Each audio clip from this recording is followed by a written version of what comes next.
Bonjour à tout le monde.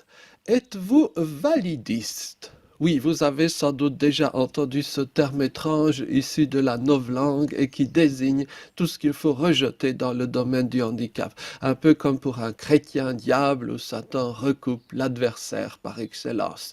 Avec son suffixe validiste est un terme issu tout droit d'univers extérieur au handicap. Par exemple, l'univers woke LGBT féministe.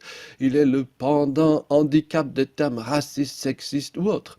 D'ailleurs, les usagers du terme validiste reprennent tout l'appareillage conceptuel issu des combats contre le patriarcat blanc, cisgenré, hétéronormé, quand il n'est pas mégenreur.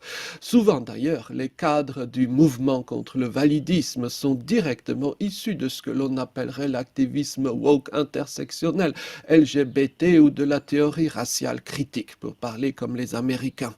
Il va sans dire que la force de frappe considérable en termes de moyens, en termes d'aptitude à la lutte médiatique de ces univers donne un poids majeur, du moins verbalement, au combat contre le validisme.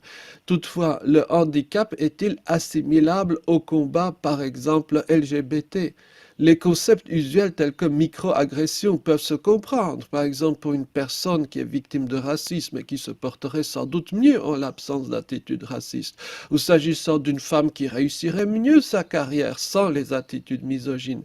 Toutefois, peut-on transposer cela à des personnes qui ont un handicap lourd, par exemple polyhandicapés ou infirme moteur cérébral?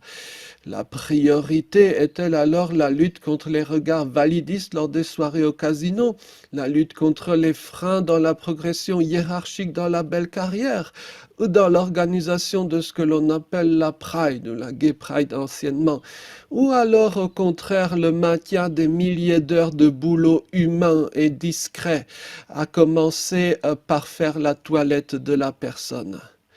D'ailleurs, les figures clés du mouvement militant antivalidiste ne sont quasiment jamais concernées directement par un handicap lourd. Et pire, combien de militants ont réellement travaillé avec des personnes ayant un handicap lourd, voire même ont la plus vague idée de ce que cela pourrait vouloir dire? Quel sera le sort de ces personnes ayant un handicap lourd dans une société qui aurait mené à son terme la lutte contre le validisme? L'oubli sans doute, ou même peut-être une brutale mise à l'écart, parce que la seule personne, même silencieuse, d'une personne lourdement handicapée menace ses belles théories et ses promoteurs. Le deuxième réflexe malheureux associé à la lutte contre le validisme est la notion d'élimination des ennemis. Dans le domaine de la lutte woke, certaines franges extrémistes et de plus en plus bruyantes soulignent qu'il n'y a pas d'argumentation avec l'adversaire. Ce dernier doit être broyé. Il doit disparaître de toute forme de vie en société, si possible via la case prison.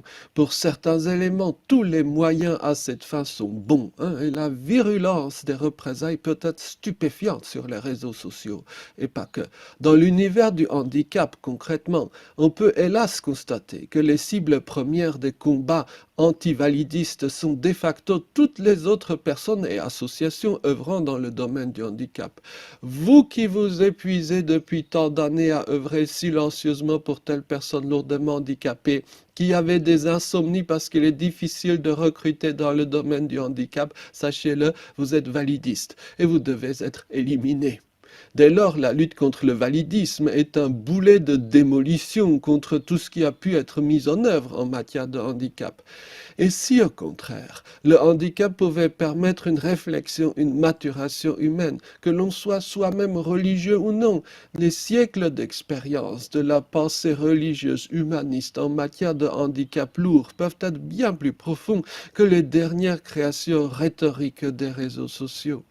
Merci beaucoup, bonne journée.